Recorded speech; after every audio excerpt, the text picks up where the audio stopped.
So we're recording. So hi everybody. Hi Elena. Hi Helena. There you go. I don't know how many people are going to be on this afternoon or this evening, but we'll see. Does anybody have anything they'd like to bring up before we get started about things that you've been thinking about this week or been doing or been looking into the resources, materials, thinking about your project? Anything you'd like to share before we start? Any questions?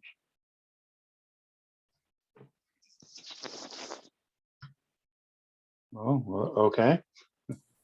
I do. I'm sorry. Yeah, go ahead. So I was looking at the last part of the vision.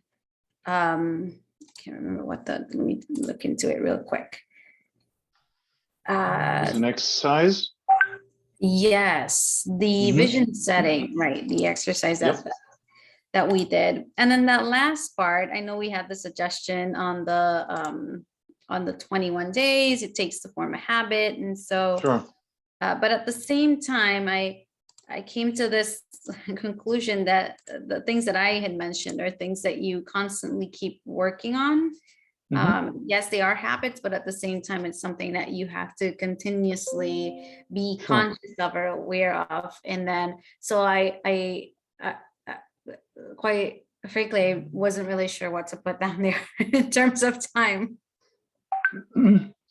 Right. So it has to do with those daily actions that you take that are small enough and routine, they become a routine that they actually replace the old obstructing habit. So they have to be measurable, small, and timely, so that something you do every day, that you don't wait for a week. It's not like your New Year's resolutions that you have this humongous thing that you'd love to change, like lose 50 pounds or something. And you say, well, you can do that, but start small. Start with what. So can you share one of the obstructing habits that you would like to modify? Yes, let me just open the file real quick and I'll tell you. Just a second, please. Sure. Anyway, I'm reading some very impressive projects coming in, so I'm really excited about some of the work you guys are doing, and really looking forward to see how we continue to work on the process in order to make this as regenerative as possible.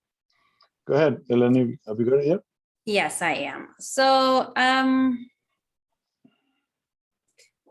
one of the things is that I have to get into the habit of understanding when something is just too much or that I cannot take on that task, and kind of raising my hand and saying, I can't do this because otherwise I'm going to be overworked and then I won't manage to get this done and I won't manage to get everything else done. Okay.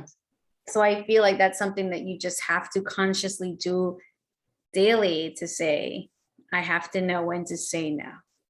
Okay. So that's the problem. Is not that the problem. What is the obstructing habit? What's the underlying emotion? The habit of saying yes. Right, but that's coming from somewhere else.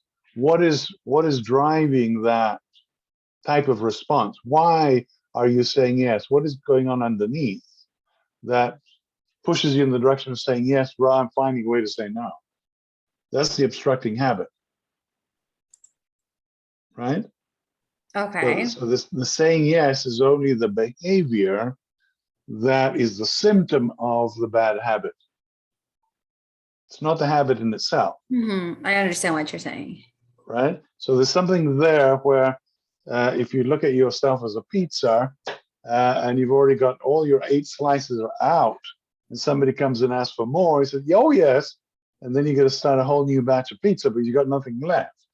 So there's something going on here that actually prompts you to say yes rather than, well, at this time I can't, or finding a way to say no in a way that does not create huge stress for you or undermine your sense of confidence, or generates fear with regard to your work stability or your relationship stability. whatever it is, there's something underneath which is psychological and emotional that actually allows that bad habit to continue, because there's more fear in changing that than continuing to say yes, to continue to say yes all the time. There's something there. And again, that cost benefit analysis, you still have somewhere psychologically, you're doing that audit, that balance sheet is telling you it's going to be more costly to say no than to say yes again. But you need to find the underlying cause. Right. Otherwise, it'll be very hard to change that habit with a new one. Okay. That makes sense? It does. It does. Because otherwise you can create all these resolutions, but if you don't remove the underlying cause, the new thing is going to be an imposition, it's going to be difficult, it's going to be painful, and it's not going to become natural and comfortable. I agree. So in the end, I'm not your therapist, so I can't go there. That's something you might want to talk in your analysis. But in terms of your behavior, what message do you create that you can feel good about when you say no? How do you say no? What explanation do you say do you give for saying no at this time that actually the other person can receive well and say, okay, right, I'll come back in 3 weeks' time, or I'll never bother you again, or I realize this is not your thing, you're not an expert, whatever it is, you need to find a way to tell the other person no, and that no has to be clear, but not conflictive, should not get you into confrontation. It should be reasonable, satisfactory for you and for the other person. And that's not easy, particularly if you're still tying it to something underlying that's actually prompting you. I'd really like to say yes. I'd really like to say yes. I'd like to say yes for some other reason, which might be unconscious. Of course, yeah. And I think that happens to all of us. I mean, in one way or another, the difficulty in saying no is common to many people. It's not just one or two of us. I think many of us have difficulty in setting boundaries. That is really what I was thinking, setting those boundaries, because I think a lot of the times people will relate this to people pleasing, but I feel that sometimes it's not necessarily that I am asked. Sometimes I will volunteer to do this without considering how much goes into it or so. Okay. But then, yes, I think it is about establishing those limits that, and for yourself more than, I think you have to start off with yourself, and then you put that on others. It will be easier to put that on others once you put that on yourself first. Sure. But you've actually brought up a different topic, which is volunteering. Oh, yes. Where does that come from? Why would you say something, why would you volunteer for something when you then realize later after the fact that you already have too much on your plate? So I think that's a simpler one, where one of the things to do is to shut up and think about it before you jump in and say, I'm volunteer. Can you put in some sort of mechanism there? Yeah, without being impulsive. Right. Can you slow down your impulse, that reaction, to actually jump in and be the first person to sort of volunteer? Can you think about it, weigh all the consequences of actually volunteering and what it's going to involve, and then come to a measured, and again, how do you do that? You're not saying no, you're actually saying, let me think about it, because I have so many other things that I need to make sure that I do well before I get back to you. Because sometimes we feel that we should respond right away, because if you don't volunteer immediately, you're a bad person. Right. In the very simplistic terms, but you know. Especially when you're in a leadership role, I feel. Right. So yeah, these are good things to think about, because it makes me reflect about myself as well. Hi, Najee, good to see you. Right. Okay. Well, I hope that was helpful. If anybody else is looking at that exercise and you want to share it with me, And if you're confused or if you have any questions or any recommendations about even better ways of trying to break out of habits that really get you down, that disappoint you in yourself, and saying, why am I doing this again? Why am I repeating something when I already know that I want to change it, that I should change it, that it's important that I do that for my own sense of self-worth, and yet here I go again, doing it again. Najee, you want to say something? No, firstly, I must apologize for my tardiness, just coming from a work meeting. It's Oh, been a that's okay. rough day. But just further to Elena's conversation, and from what I've been learning over the years in trying to inaugurate some change myself, is that it's important that we not only take space, but we make space as well. And so I think it's important that we recognize our own limits, you know, our strengths and our weaknesses, and allow others the opportunity as well to grow and to develop in their own ways. Because if we keep doing the same things that we've already mastered and we've already learned, we're robbing other people of opportunities to do something that they would have been able to further hone their own skills and abilities. So I think it's important to take and to make space for other people too, in volunteering. Great insight. Yeah. That actually points to some of the qualities of generative dialogue. How do you engage in conversation without actually just going off and doing your thing, whether it's yes or no or volunteering or whatever, is what is the collective consciousness at this time needing? And that's something we'll get into next week with teal organizations and the work of Frederic Laloux, which sort of parallels my own work, but within organizations more specifically, about how you bring the whole person to work, which is part of that idea of transconceptual dynamics that I have in the framework that he's done research into more explicitly about how we bring in this organizational purpose. A little bit like I think Najee was pointing out, and that's a very interesting concept. And sometimes we just don't have sort of the emotional bandwidth in organizations, particularly in meetings, to bring in the whole person.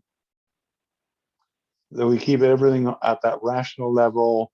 Here's the agenda, here's all the items on the, we got to get through the business of the meeting. We don't have time to connect with each other, which can actually give more space, as Najee was saying, of creating space for people to be more connected and together in a better way, in a more productive way, in a more generous way.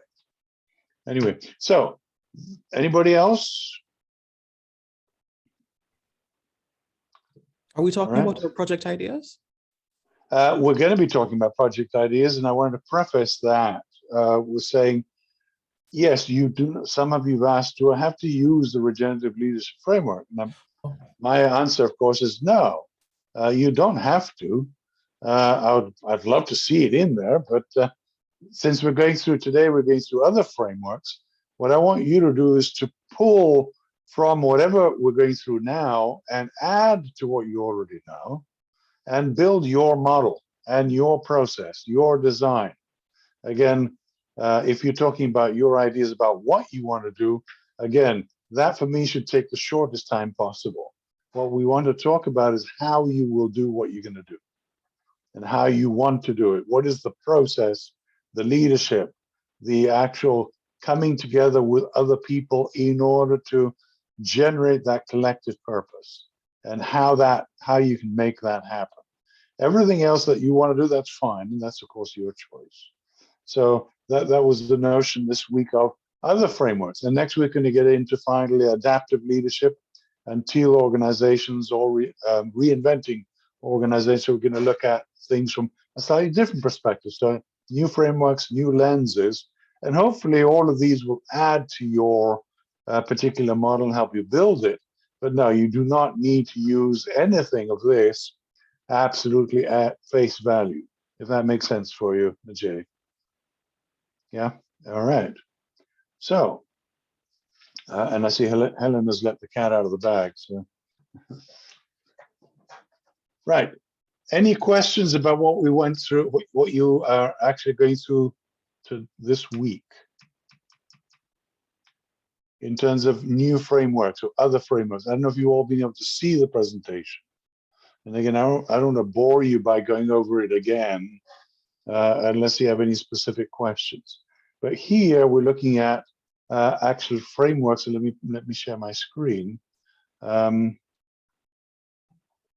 actually give us an idea of how we move the organization forward. So if any of you are interested in my own regenerative capacity index, that's one. Here's another one. ProSheets actually has this very interesting model about where you are. So Elena and I were talking about her organization the other day. And if she were to look at this framework here, this continuum, you can see if you have a regenerative organization which is totally competent, everything you do is integrated. There are no silos. Every unit knows what every other unit is doing in such a way that there is a common collective purpose in the organization. And that's explicit in the company's website, the organization's website, the values, the goals, how you work with your stakeholders.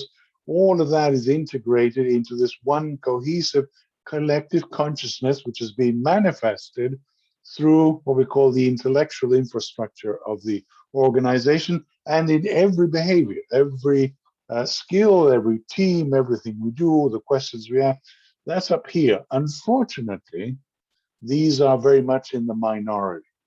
Most organizations are somewhere around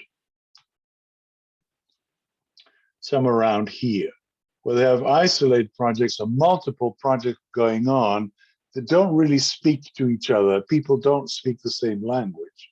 So if an organization, Elena has about 400 employees and sees an HR, if the accountant people, the budget people don't have the same language as the marketing people, as the producers and the sales people, then when everybody comes together, everybody's going to have that fragmented conversation, which is not going to be regenerative.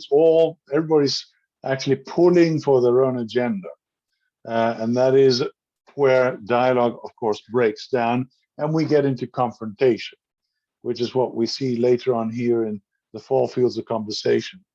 So this gives you a good lens through which to look at your organization to actually analyze or assess, where are we?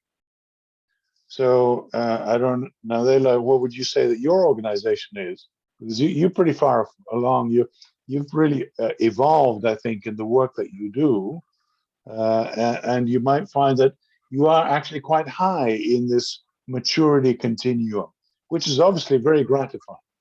Yeah, when I saw this diagram in the video, of course I started reading it from the bottom up, and I was like, oh yeah, I remember this. I remember here. I remember here. So I remember those. It really illustrates really realistically. It describes very effectively rather what we're feeling at those different stages. And I remember how frustrating it felt to look back on where we were just before. It was like, oh my God, what were we doing? We are now transitioning between levels 3 and 4. So we're not that high up, but it actually, because we are in a deliberate and very recognizable transition mode. And I remember every time, I remember when we used to describe the growing pains, it was like, you're in a nice pair of jeans, and then you realize all of a sudden it didn't fit in so good. We like the jeans, but we used to feel when we were growing, and there was joy in knowing that we were growing. I mean, it was always brilliant to know that, okay, right, abundance is coming, but there was absolute discomfort in the process, in the transition. It was pulling and tugging. And so right now, like I said, I think we're going from level 3 to 4, with the understanding that we have to reach to level 5, which is like, even like the changes in our board, from going from our founding board to an organizational board. And then eventually, we're going to reach to an institutional board. And that's just at the leadership level. I mean, throughout the entire organization, there's growth. So this was a very telling table for us, and we are we're now transitioning from 3 to 4. Okay, so my question would be Because this is the key. How did you go from one level to the next? What was it you did? What was the magic sauce? I don't think we did it. Yeah. I can't promise, I can't sit here and say that we were very deliberate in how we went. It wasn't that. I think what happened was from like level 1 to level 2, once we had come from the idea of what we wanted our organization to do, and a quick reminder is that we're involved in a children's rights organization, Right. that is a civil society organization that started off with just the understanding that we needed to provide children with information on how to protect themselves. I mean, we did general information on children's rights, awareness, advocacy, education, but then we started leaning towards behavior change, prevention of abuse for children, and that came in the form of education. And we realized that we weren't on the end of the spectrum that was responding to abuse. We were on the end of the spectrum that was, again, educating, preventing, through education, awareness, and advocacy. And, you know, we had our creative projects. We got involved, like exactly as I said, it was kind of ad hoc. Change management wasn't even a thing. We didn't know what we had to change. We were now growing. So understanding, we took on we put on the coat of we will learn from each engagement. Everything we recognized that each engagement was different and that there was learning in each one. And again, projects came and, you know, kind of one here, one there.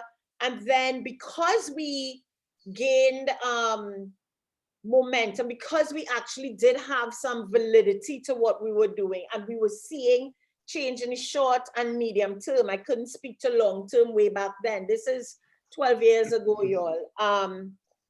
We saw that people saw the, and by people I mean different, again, I'm very weird about using the word stakeholders, but different stakeholders saw the value in our work.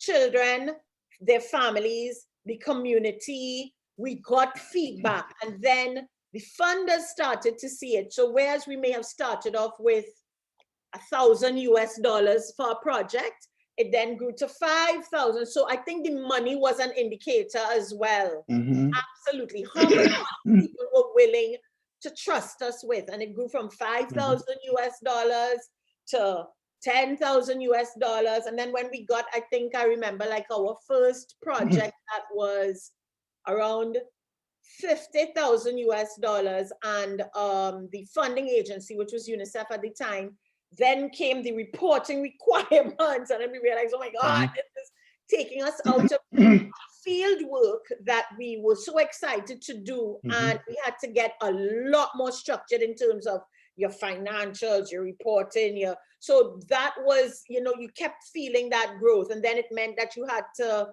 really get people on the team to specialize in certain areas and bring additional people on. So, and then multiple projects at the same time. That is when we were like, all right, cool. We needed different people. So the human resource was growing, the stakeholder engagement, who were our partners. And by partners, it wasn't just funders, people that we were collaborating with, people who supported the organization, either one-off projects or over the long term. We were forced to think about things differently. So it was, money was an indicator, how much people were willing to trust us with. And of course, for them to trust us with more, you had to prove that you could manage the lesser amount. So to get $100,000, you had to prove that you can manage $50,000 and report on it accurately without anybody losing their mind. But also, I can give this quick story, a testimonial point for us, an indicator for us was our organization. We don't advertise the organization. We have a lot of media products. You go to our YouTube page, we have like 60 videos. So, but we never pushed the organization. We always pushed the work, you know, the behavior change concepts that we wanted people to adopt. So don't beat your children, try this instead. Those are the messages that we push. And so people didn't really know the organization. And I remember one day after a project, we had on like our project t-shirts that said protect our children, and it actually had the logo of the organization. And we went to buy food after this particular day of being out. And the lady that was serving the food behind the counter went like, I know y'all, I know this work, I know. And she like, you know, the grandmothers, she took like, you know, a $100 bill. It's not a $100 bill. She took like a little $100 bill and she folded it up. And she said, I really want to support you all. And you know, they kind of fold the money into your hand. And she just gave us $100 towards helping the organization. And that was really amazing in terms of people recognizing general public. I mean, walking into high crime communities, and the mothers are like, well, we don't know who y'all are, and we're not gonna, and we were like, oh, you know, the ads on TV with the children talking about good touch, bad touch, and the paintings in this other community with the stuff on, you know, that's us. And then literally they're like, oh, come and meet my mister. And you're now beating their husbands and children's daddies who are gang leaders with guns in their waists. But here are the mothers, again, of a high crime in an at-risk community, more or less validating you and knowing, I mean, able to sing the songs from your ads. And that for us is how we knew we were growing. And so it's not necessarily M&E data with impact and 100,000 people reached on a YouTube or Facebook video, but that was things that indicated to us money and reaction from the general public were ways that we knew that we were going up. And then inside the organization, it wasn't necessarily us planning that this is what we needed. It was like, shit, we need to get this. We need to get this person to come and do monitoring and evaluation. We need training in this. We need more people to do that. So that is, it wasn't as scientific as one would think, but we're definitely between 3 and 4. Okay, so for all of you, whether you're in an organization or not, you can actually do this assessment in order to identify priorities. And if you're into a project and you're thinking of moving forward in the project, how do you make sure you start at the top? Not go through the growing pains. If you can take a step back and learn the lessons, like the things that Nadella has picked up over the years, and actually remove the unanticipated consequences of doing things in a linear fashion, rather than doing an integrated design process from the beginning, where you actually create that sense of maturity from the get-go. So nobody actually follows this linear model of, oh, we do that, and then somebody came and threw us $1 million. What do we do with this? We don't know. And now you plan, so you're doing all this ad hoc. And unfortunately, that has consequences of all kinds. So these are some things to think about. And each of these little models actually offers some insight. So we can spend days, but trying to conceptualize. Remember that third level of leadership is the ability to conceptualize your experience and to be able to translate that conceptualization to explain it to others so they can understand where you are, why you are where you are, and where you want to go to, and hopefully that is shared. So, Najah, you were asking about if we're going to talk about projects, and absolutely. So, any of you, what is it that you would like to share about your project right now? And again, let me emphasize, I don't want you taking a lot of time describing the project. I want you describing the process, right? So I don't care if you're going to save the children of the world, or cure cancer, or save all the street cats in Western Massachusetts. That's not of interest to us. What we're interested in, how you will actually make sure that your project is successful. That's the capital we want to build here, your own personal capital as an effective leader, whether regenerative, sustainable, transformational, inspirational, servant leader, any of the other leadership theories that are out there, that's entirely up to you. Okay? So Najad, since you asked, what would you want to share at this time? No, I kind of regret asking. Now you can mention what you want to do, but again, it's that second part of the outline that I really want to get into the meat of, because we are 3/4 of the way through the course now. We have Mhm. 1 week more before everything goes away, and then you have 2 weeks more to actually write up the outline. So I Mhm. really want to make sure that you are focusing. Yes, obviously, this is what we want to accomplish because there is Mhm. work to be done. There is a what there. That's fine. But tell me how. And so if you have any insights about the how, go for it. So tell us what first, briefly, and then some about the design process. Okay, try to just give you a brief recapitulation. But hi everyone. So I do a lot of work where youth activism is concerned back home in the Caribbean and globally. I used to work with UNICEF, UN, Amnesty International. But Wow. in 2020, a great part of my advocacy efforts was focused on education reform. There's a great digital divide in Jamaica. And of course, where COVID is concerned, if you don't have the technological instruments to participate in the teaching and learning process, that's a problem for you. And we're moving into an era for me where internet connectivity cannot be seen as something that only the affluent in society have, but it's a right that everyone needs, especially to access education. So I proposed a project to Parliament actually last year entitled J-Chance. J-Chance stands for the Jamaica Connection Hyper Accessible National Connection Enabler, J-Chance. Good for you. Just reminding the Jamaican citizenry that their government is committed to giving all of them an equal chance.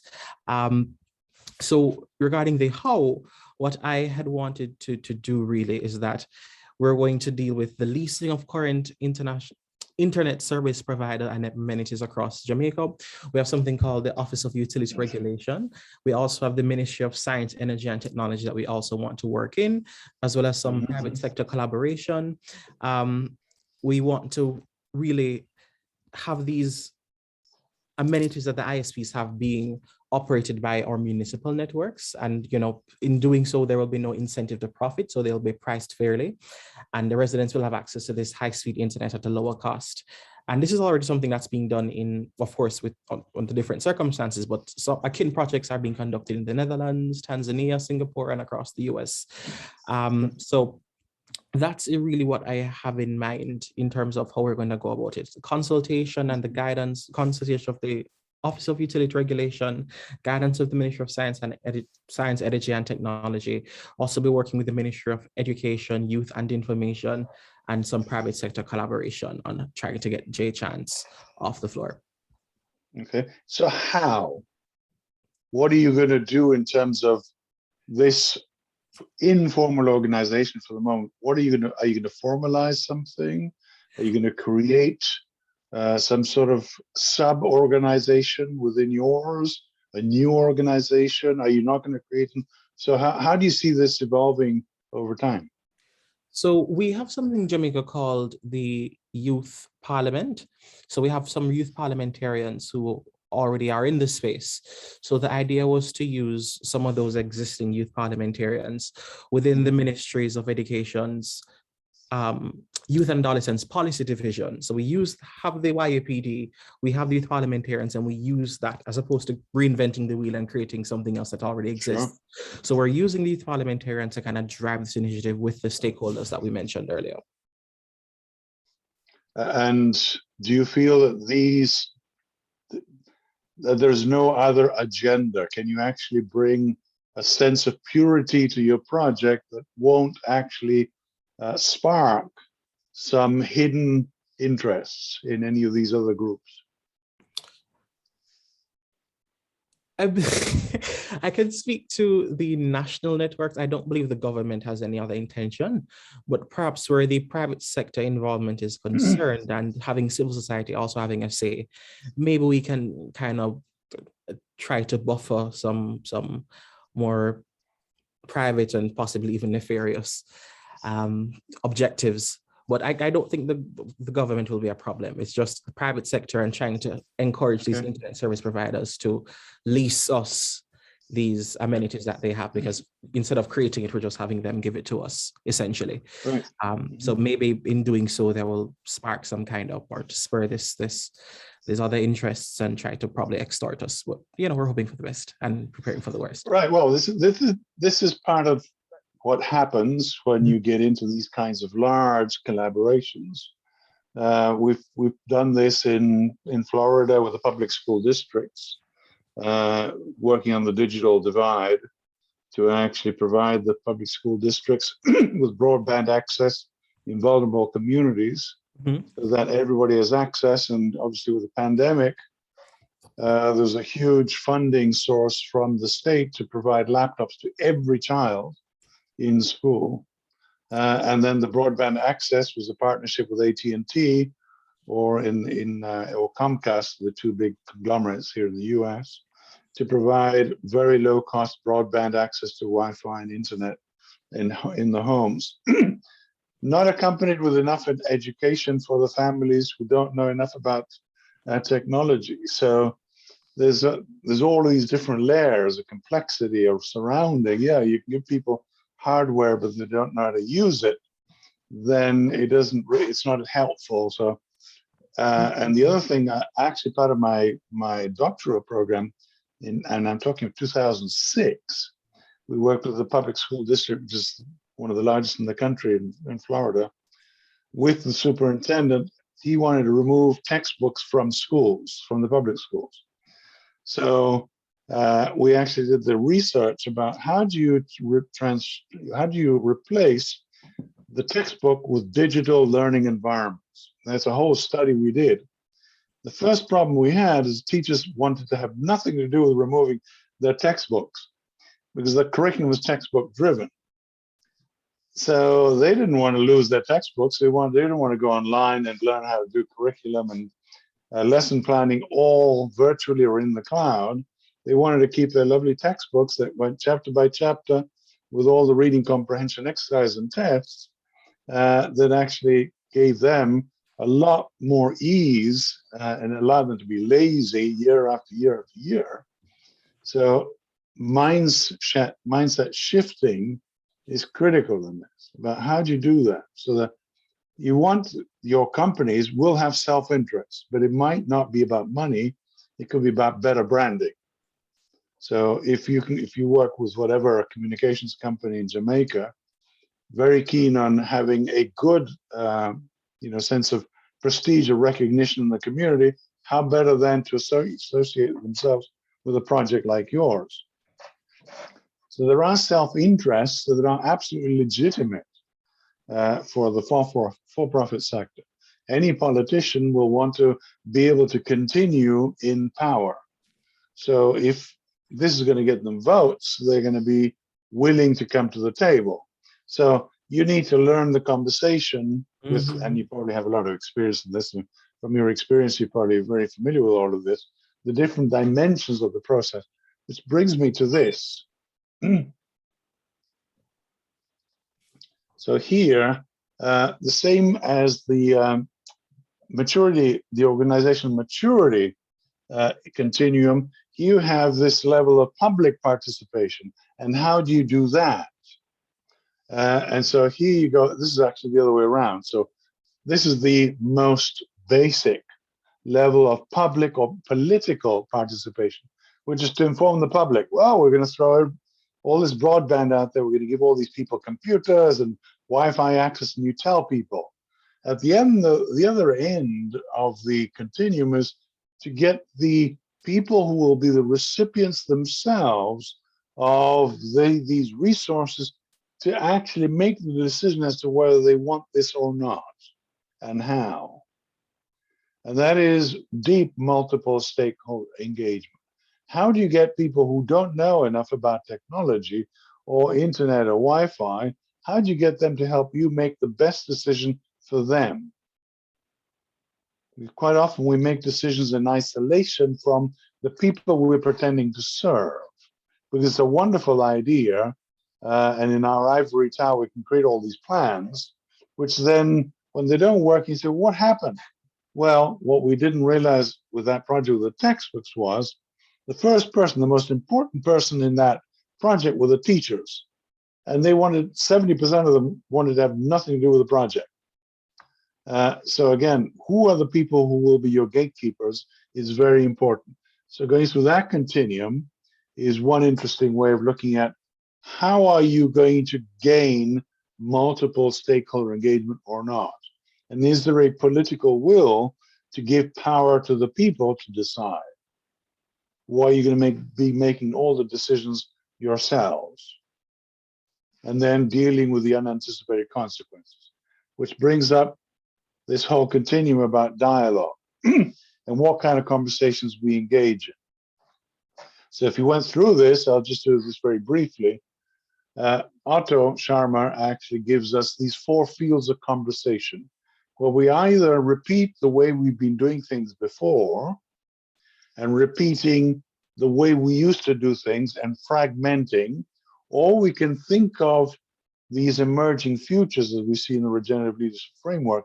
Can we visualize a better future? So Jay, in your case, what is that future, 50 years in the future, in 100 years, how will this work that you are wanting to do, how will it enrich the quality of life of everybody, including the less fortunate at this time?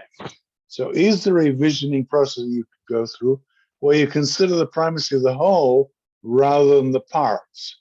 And that whole, this transition above this horizon, here we go again into 4 quadrants.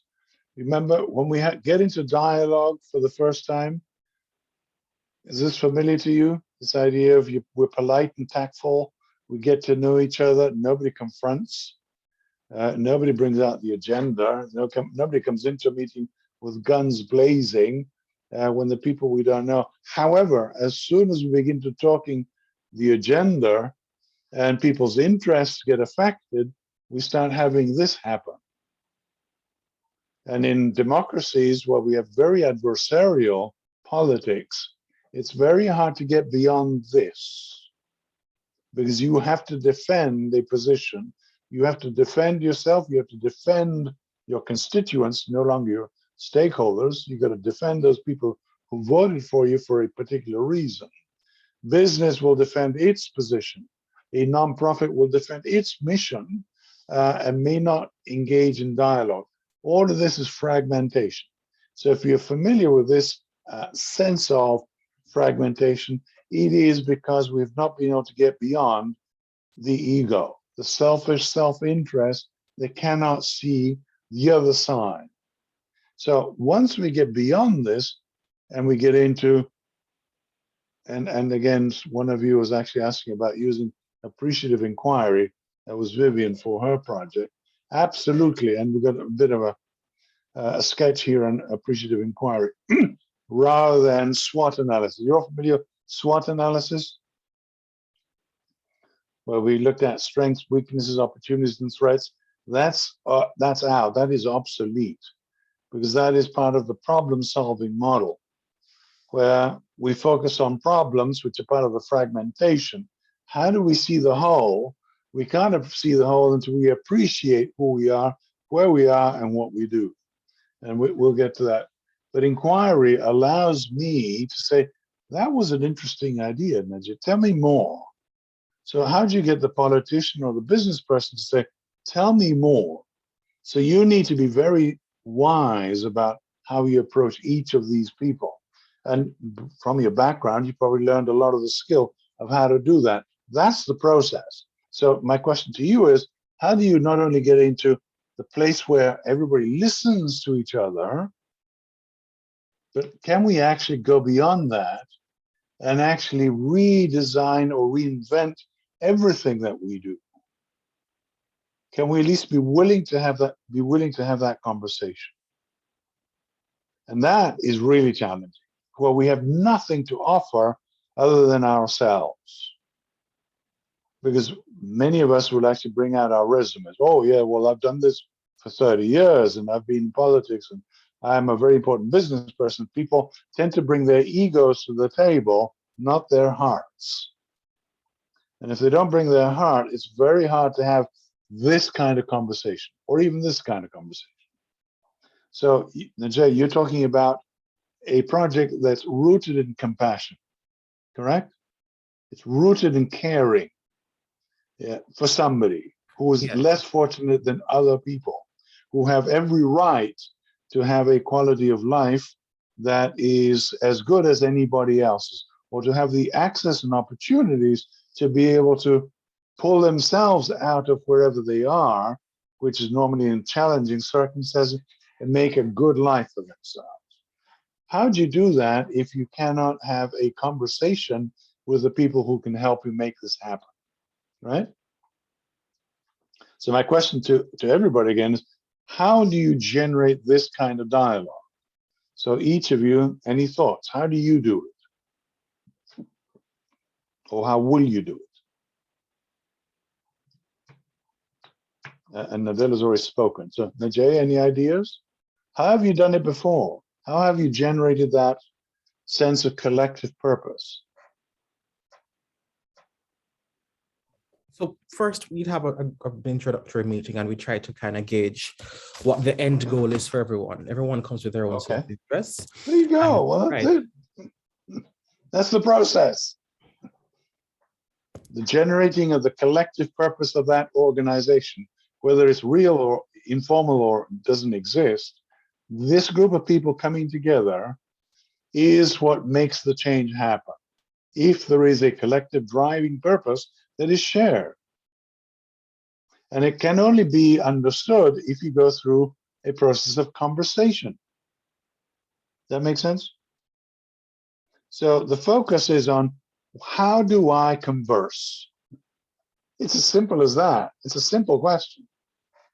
As you see here, this goes back now, what, almost 30 years. In the new economy, conversation is the most important form of work. The quality of your conversation is the most important form of work.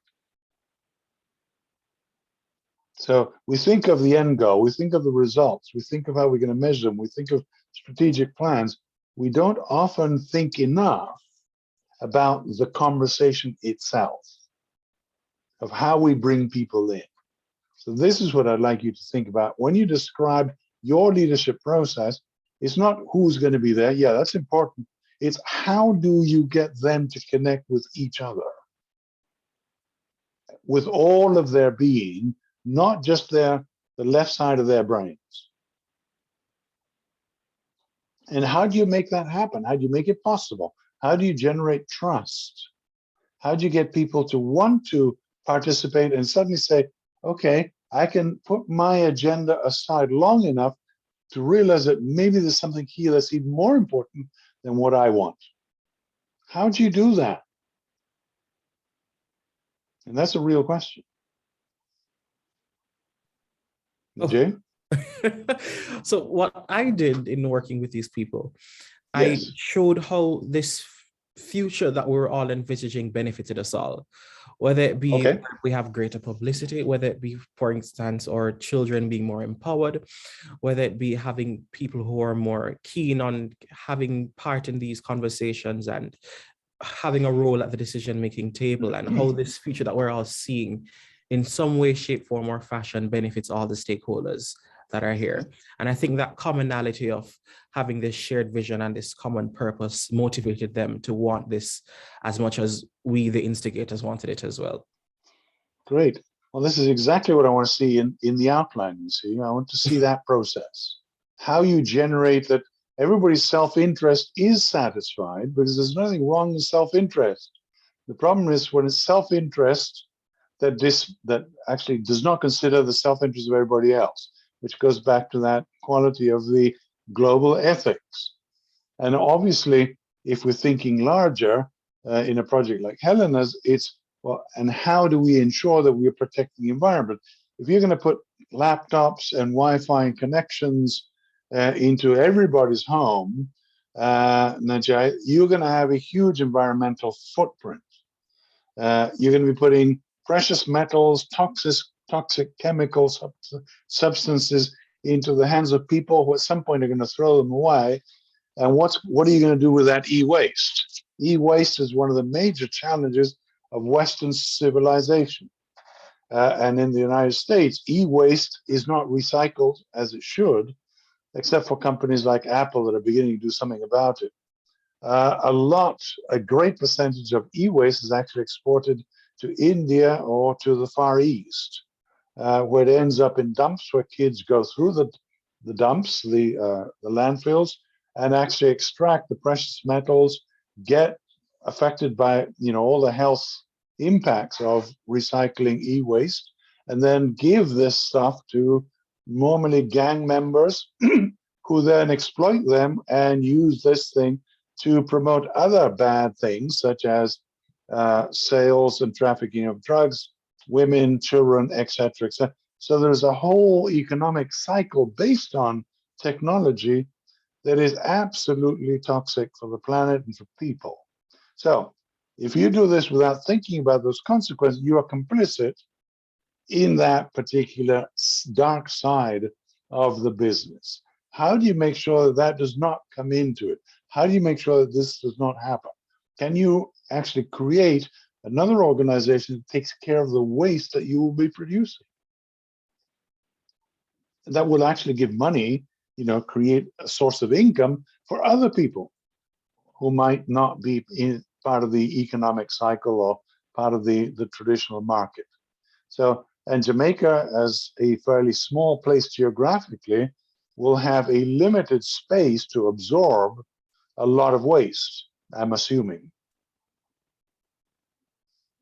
You're Makes correct. sense? Though, but the only thing that we're providing, at least per the terms of this project, is internet. The amenities will be left up to them. But as far as this project is concerned, at least in this phase, Right. we're thinking. But that's what we call an externality. Right. If you provide internet, you can't just provide internet and not expect people to want to purchase laptops or computers or TVs or all of Right. this comes associated with. So the hardware will come along with software and the broadband.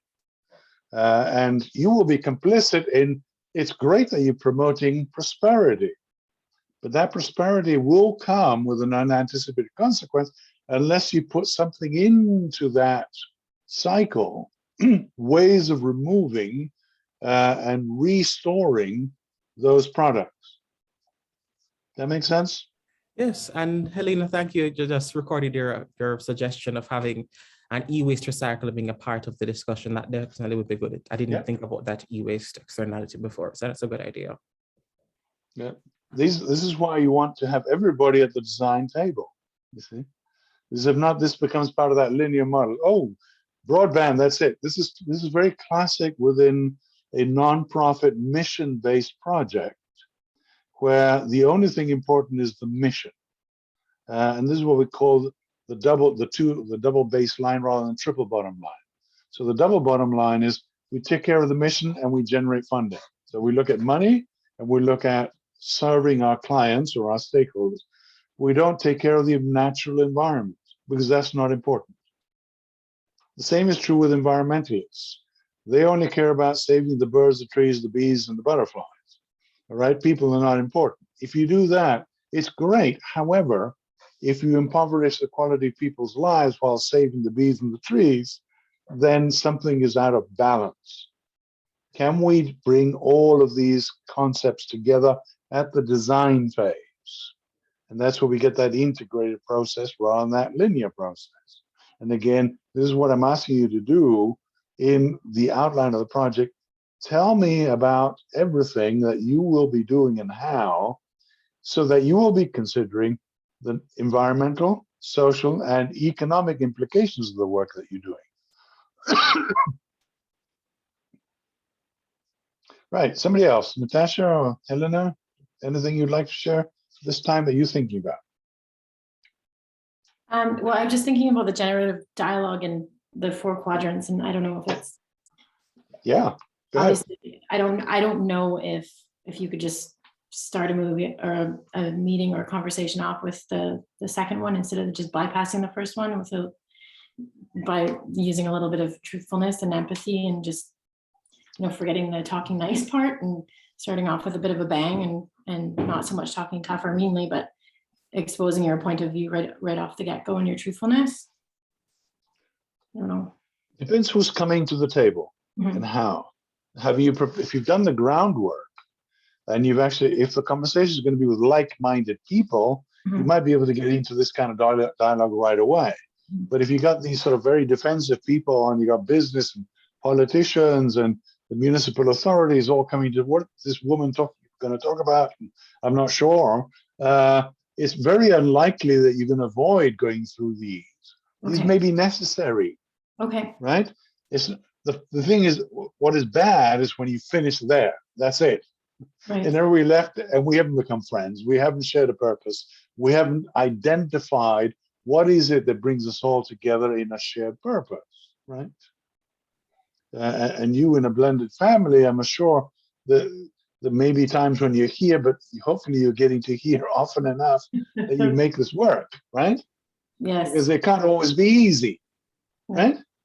Very So, so it's not that any of these are wrong. It's that where we come, what's the starting point? Now, Okay. if you can do something, if you look at chapter 4 in the book from Leading for Generation, and you look at the work of Coleman Kamula, Sita, who's one of the people who actually created the polymer that actually created plastic back in the Sistine Shell Oil. Now she actually works in India, where culturally where she comes from, removing plastic from India, the India waste stream, because there is no waste management system in India. So she works with college students to actually educate people about removing plastic from the environment. Her process about generative dialogue was to bring industries together, and she created this this generative dialogue process where people would talk to each other and realize that Coca-Cola actually discharges all of this waste that I can feed to my pigs. So, hey, now we got a farmer who wants to work with Coca-Cola, and Coca-Cola also generates a lot of interest in working on cleaning up the potable water sources of the planet. Therefore, they made this wonderful partnership with the World Wildlife Foundation to save clean water at the top of the Yellow River in China, and actually created much healthier community so they can have water to make their products. Otherwise, Coca-Cola would go out of business. So what's important to Coca-Cola could be actually important to other people on the other side of the normal divide of business interests, science, researchers, community, but you need to find that strand in order to generate that dialogue. And that's a challenge. That's not easy. And that's why I'm more interested in this course for you to clarify your process. So who are you going to bring to the table? How are you going to create this kind of dialogue? So what questions can you ask these people that will actually get them over the horizon into this kind of conversation? So yes, you might have to go through this first and then this, but you'll need to put some hooks in your conversation, your questioning, to help them go beyond that. And that's the challenge. And that, again, nobody can do that for you. This has to be you speaking with your core team. How do we get this idiot to listen? Because there will be idiots out there, right?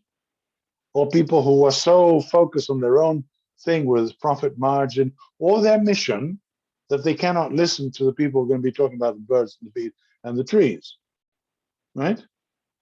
So how can we all listen to each other at the get-go? Again, this is from my own research. If we can get everybody at the design table, then we can generate that prototype.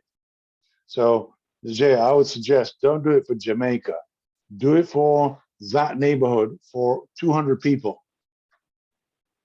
Do the prototype, work out the kinks before you do all of Jamaica and then have to deal with a lot more negative consequences. Always start small. And if you've done work with the UN, you know when the UN goes big, it tends to screw up. When it allows people to do things on the ground and empower people to help participate in the decision making, so it's something that they want to do for themselves, the whole nature of the project changes. And it becomes much more, it has greater potential for long-term results.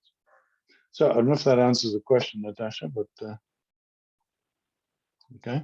Helena, where are you on these things?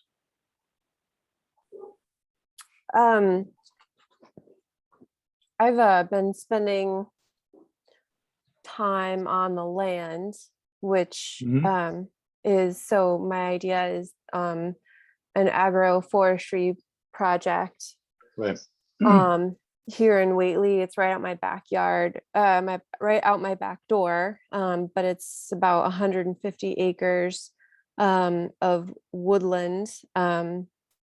And sort of the vision is an agroforestry project that improves the soil health and afforestation of this land to help with carbon sequestration. And that's a match with a massive USDA grant for climate smart agriculture and forestry.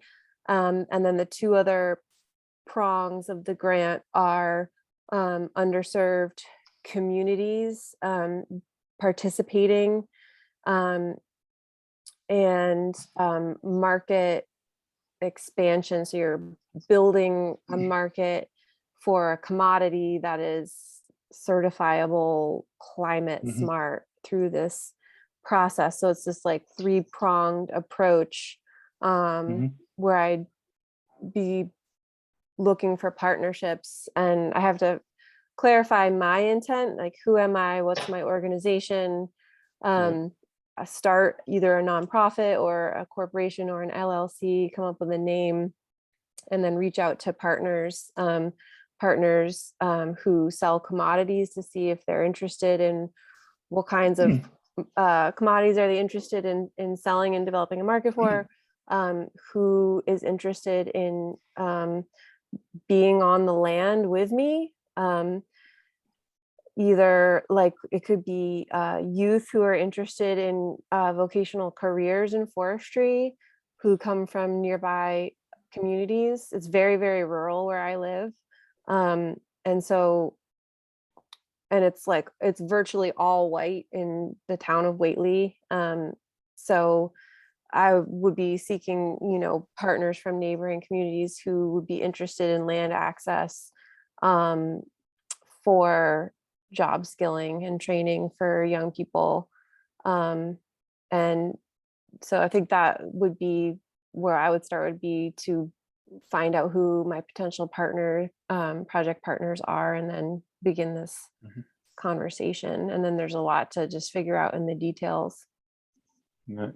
Well, one of the things, since we've had this conversation of indigenous wisdom, this idea of interviewing people from what the native populations in the area, in the region, about the wisdom. This goes back to also how they speak. And presumably you're familiar with wisdom circles. You're all familiar with wisdom circles? Of how you actually generate conversation in a circle with a talking stick, and everybody gets equal time to participate. So if you could generate a model of dialogue where you give people equal power in expressing their voice about their place and where they want to be and what they want to do, you might actually generate a process that works for your project that's quite exciting and actually breaks out of the mold of conventional, well, I go and talk to these guys, and then I go and talk to those guys, and it's all you rather than we. I don't think that leaders of the local indigenous communities would have any incentive to talk to me if I didn't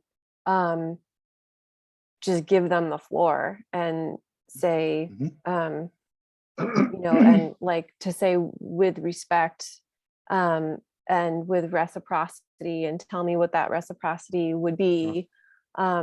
What is your, like, what language do you hear?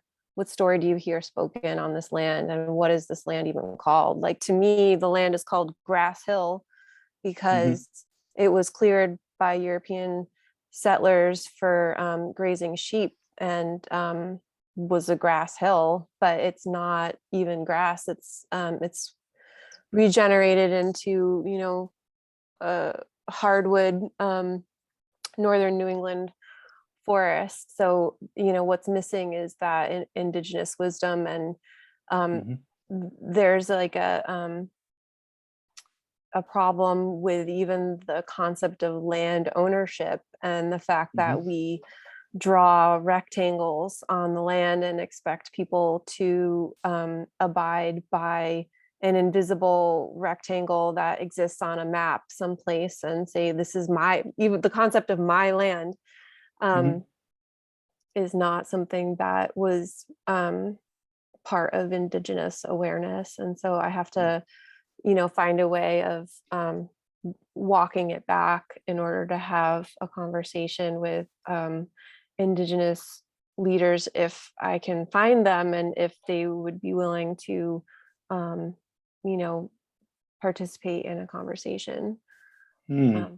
This is fascinating because since we live in the same area, we have all of this national park or state park land, which could also be exploited in this way if it were done well. And so that might be a conversation with state parks, for example, about how to, and the universities, because they have the expertise. So there's so many different moving parts here.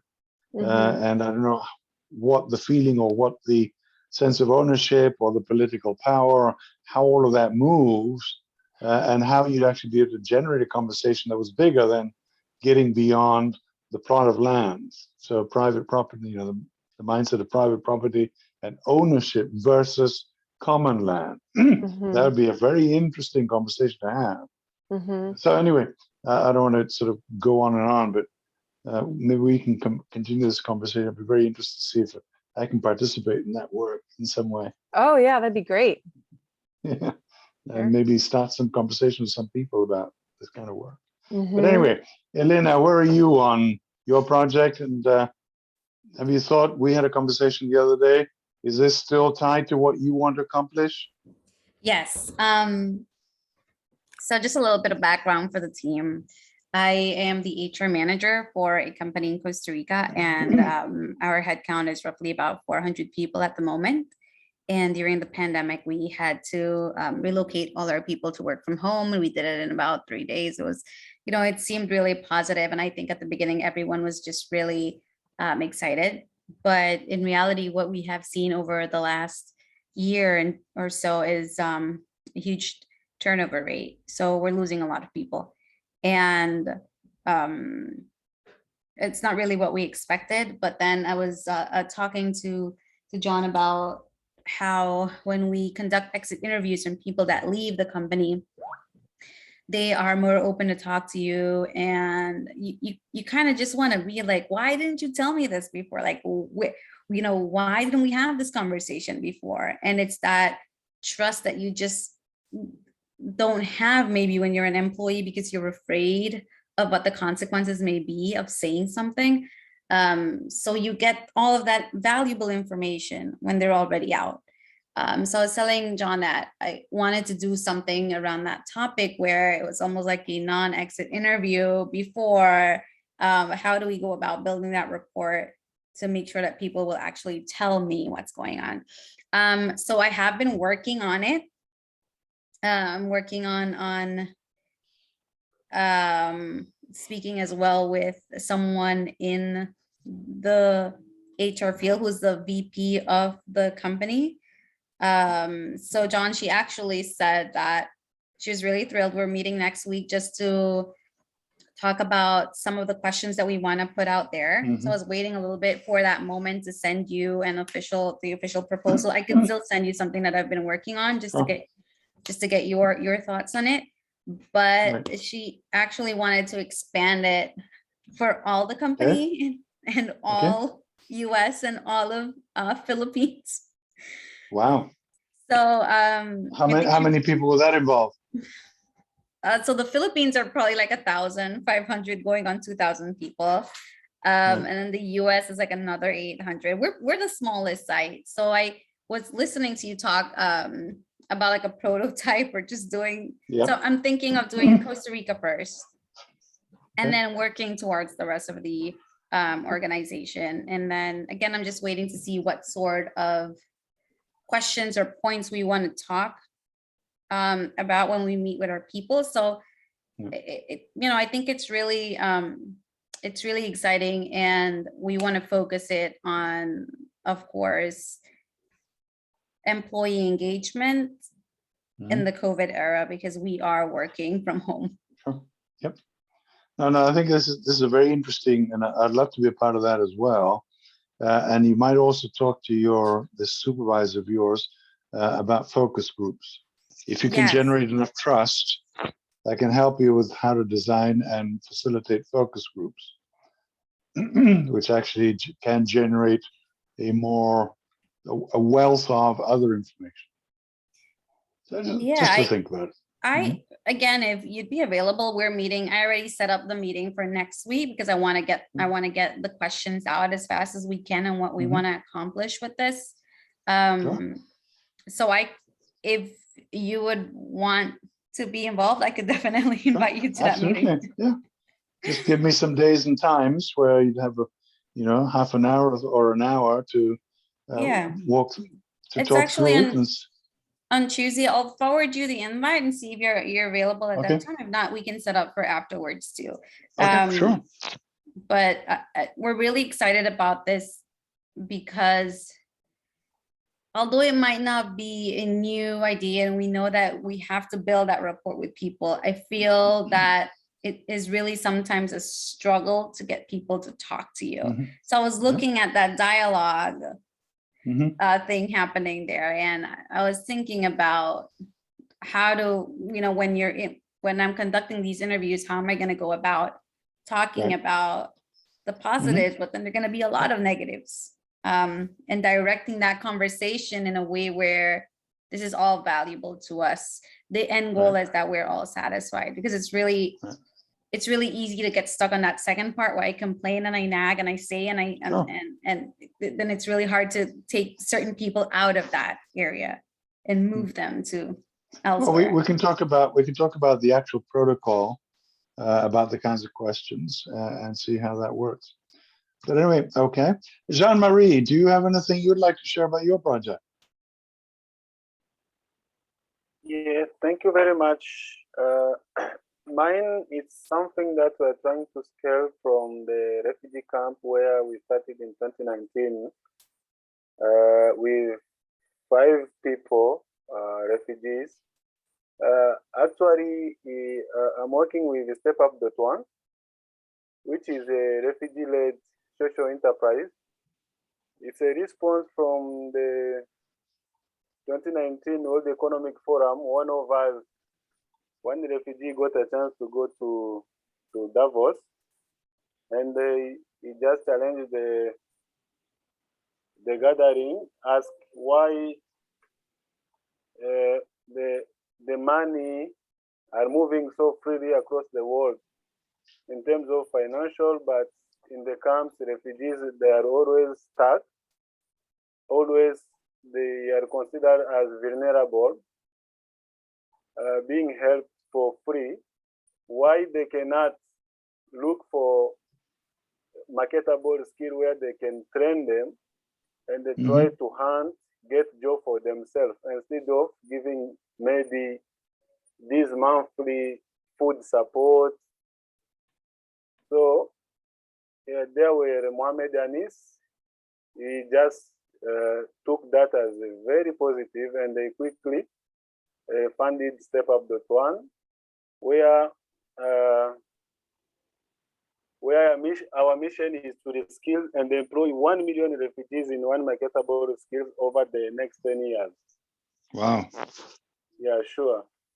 So actually, even myself, I am beneficiary of StepUp.one. I am graduate, and it's really very impactful in terms of helping refugees to sustain themselves, get jobs, and work as freelancers from the camp.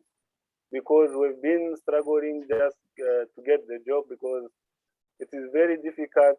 Even though you can be skilled, you can have degrees, but you can't access job. Even though when you access job, you get incentives. You can't get paid as nationals. So this is actually what we are doing, and it's working well.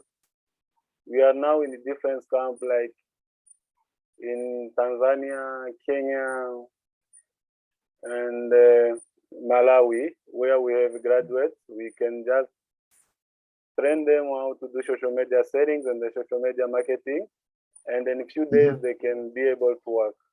Yeah. Wow. Yeah. That's fascinating. And I'm seeing a connection with what Najee wants to accomplish in Jamaica. One of the things that this idea of the marketable skills, Yeah, go ahead, Natasha, if you have to go. Yeah. The idea of, all right, now you got the access to the internet. Now you have the hardware. You got the lab. You got the software. So what? Where do we go from here? So next thing is the education that you offer, or the job skills, or whatever it is that these kids or their families, what do they do with this in order to then generate their own prosperity? Have you considered that further down the road? Sorry? No, I was talking to Najai here. Okay. Yeah. If Because I've I think considered there's what, Professor? if you've considered, once you've provided the bandwidth, the broadband, and Mhm. people have access, now what do they do with it? Are you following up in the future with programs, job skill training? So what do they do with this stuff once they get it? Well, the plan is to implement this teaching project of sorts, just to Okay. show them how to properly utilize the instruments and how to avoid certain things, certain pitfalls on the internet, espionage, phishing, falling for Okay. disinformation, stuff of that nature, as well as just the rudiments of how to use these devices. Okay. So that would be how to use, shall we say, the internet and the devices. But then that's the basics. Once you know how to run, drive the car, where are you going to go with it? What can they do with this? Are you going to be part of at all of anything having to do with education beyond that? Well, a great force for this is coming from the education ministry. So it is the hope that after the implementation of the project between them and the Ministry of Science, Energy and Technology, they will kind of take it over and try to have other objectives being fulfilled. But the objective of this project is just to have the implementation of the infrastructure and to deal with the teaching. But perhaps with education and other things that this and even economic development that can spur from this, the government's responsibility will be to take that over. That'd be great. This sounds to me like this is the first phase of a longer term project. So the long-term project is the empowerment of people in less fortunate circumstances, or whatever you want to, underserved communities, as Helen said, in order for them to build themselves out of poverty and to develop their own prosperity. That's a long-term project, so people can be free. That will reduce violence. It reduces substance abuse. It actually integrates people into the market economy. So you create consumers, you generate prosperity, you generate economic, you also generate waste, and you generate environmental impact. So these are all potential unanticipated consequences. Now, to have kids sitting around knowing how to use a computer without then having something to do with them, that's risky. So there is something there about the longer term where the conversation at the design phase should think 50 years into the future, a couple of generations, not just get broadband into the hands of people. Because that's the bigger conversation for the politician, for the business, for the community. All of these different stakeholders should see the value of this project beyond just making broadband accessible. That's just a starting point for something else. It's only a means to an end. It's not the end itself. Does that make sense? It does, Professor. This is great insight. Yeah. Right. Okay. Well, this on screen, and this can help some of you, this whole notion of problem solving. So, and are you all familiar with appreciative inquiry? Yes? Jay, you familiar with it? The work of David Cooperrider? I've heard of it before, yes. You've heard of it, but have you practiced it? Have you actually implemented or used it? Not in its entirety, I'd say. Okay. So just briefly, this is what you see on screen is the conventional way of looking at, within an organization, of looking at a problem and addressing it. Yeah. Wow, something's not right. What Elena is saying, for example, about retention. Something's not right. We need to do something about it. We need to retain our personnel, right? We analyze the causes. We look at possible solutions. We do action plans to retain people. And this is that underlying assumption. We're in trouble. The organization is a problem. All right? This is obsolete. This is, unfortunately, it's very hard to get away from this because this is the way we think. This is the way we've been brought up to think and to work. With appreciative inquiry, we do it differently. Can we appreciate who we are and the good things that we do? So think about that. What is our dream? So Elena, you might talk to this person that we might meet with later. What is it that you would like to become as an ideal organization where nobody ever leaves or wants to leave, right? What would that look like? So when you go into the interviews and the focus groups, rather than asking what's wrong, it's, yeah, tell us why you're leaving, or tell us what's not right for you. What recommendations do you have for us to be the best that we could be in this particular field, industry, whatever it is that you do? And that's where you will find people saying, if you had this notion that rather than the problem, the organization is a mystery. The pandemic has given us this golden ticket of saying, we don't know what we are and who we are and how to do what we need to do. It's this sort of open agenda of the pandemic has allowed us to have to rethink everything. It's given us this possibility. It's an opportunity. It's a window of opportunity to say, well, things have to change. We don't know in what direction, how much, how we change it, but we do know that we can't just carry on, because just sending people home and making them work 24 hours a day and everybody's on call all the time doesn't work. Bringing them back, forcing them all back to the office doesn't work. Somewhere in between the two, we need to find a new way. And it's not going to be because the boss tells everybody this is how it's going to be. You're going to need to consult with people. You're going to need to have a conversation with people about what works for you. And some might want to stay home and be very productive at home. And some might want to come to the office and be very productive in the office. How are you going to get the best out of your people? You're not going to do it unless you ask for them. And appreciative inquiry allows you to do that from a positive way. So instead of the SWOT analysis, we have what is called the SOAR analysis, which is strength, opportunities, aspirations, and results. That's the SOAR. So actually, when you do that quadrant of the SWOT, where you look at strength, weakness, opportunities, and threats, you don't look at threats, you look at aspirations. So you don't look at what's tearing us down, you look at what could we aspire to in order to generate the kind of organization as a culture that people want to be there.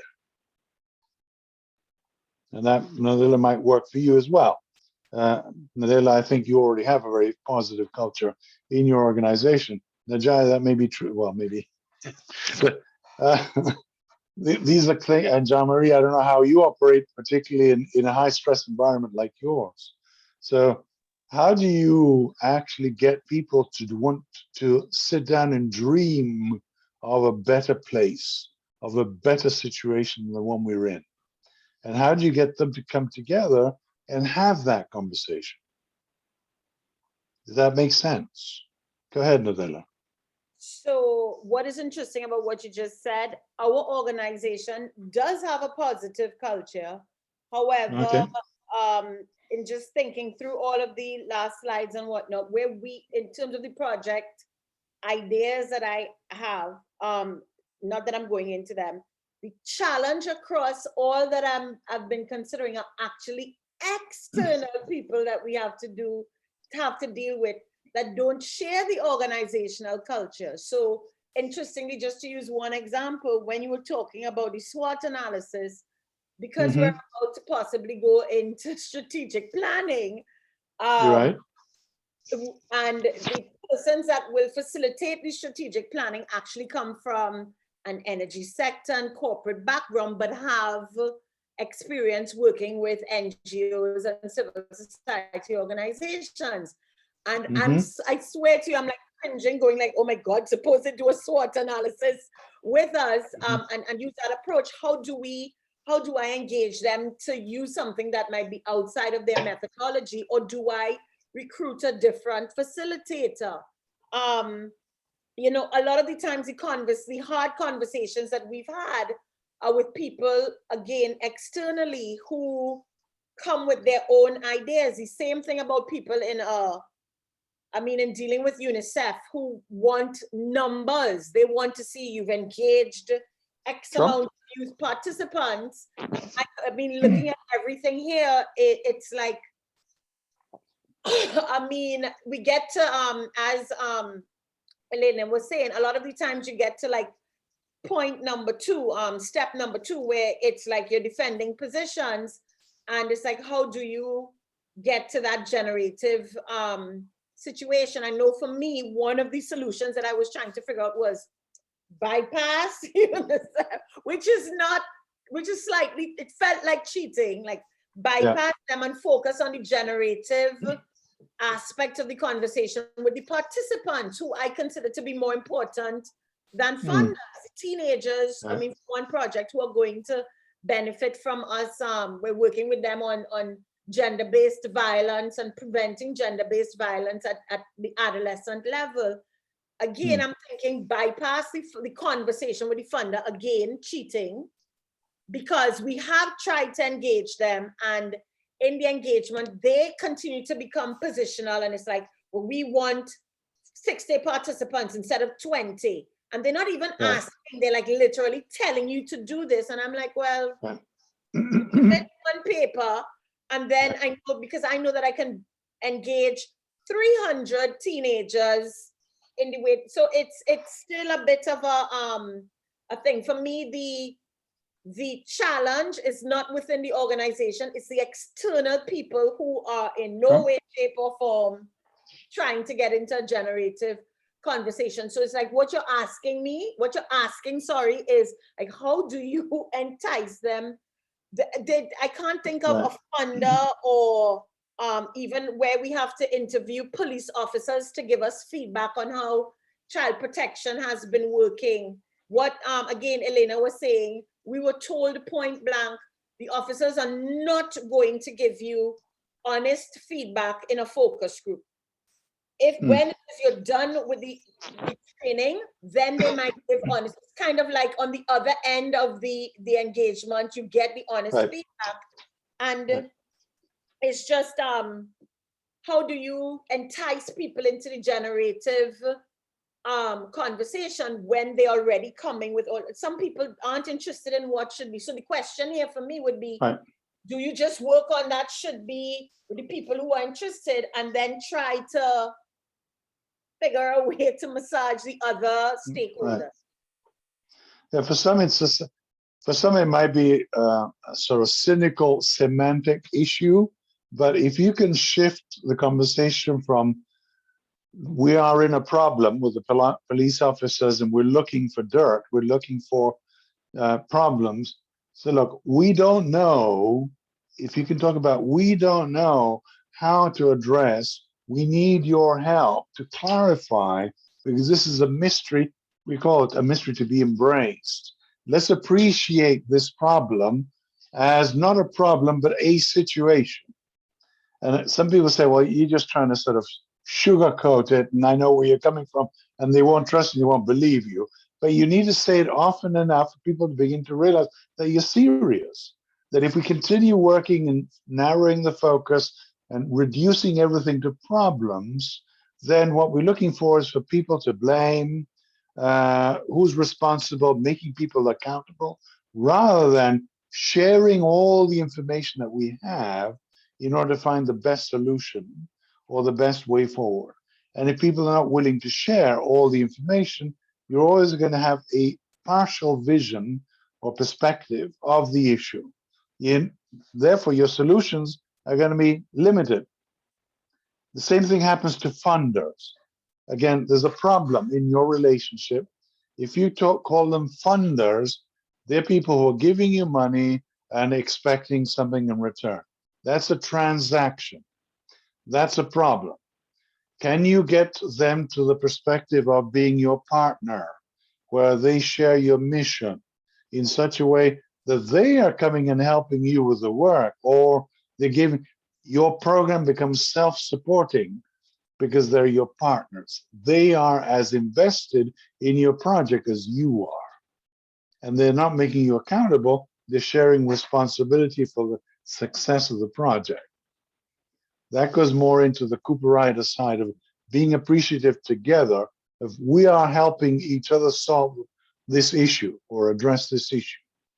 And it's very difficult with funders who are far away from the problem and who don't want to get involved. And one of the factors that impacts that is who generates the project. If they generate the project and ask you to supply basically the services to solve it, is different for if from, because what you were just describing is if the project was something that we initiated. So that's an interesting perspective as well. Still a challenge to try and get them to So for the next project, could you bring the funders in to the dialogue about the project and design the project with them? That would be one. I don't know if it's possible, just this an idea. And we're going to finish here. We're at the end. So let me finish the recording. Let me stop the recording.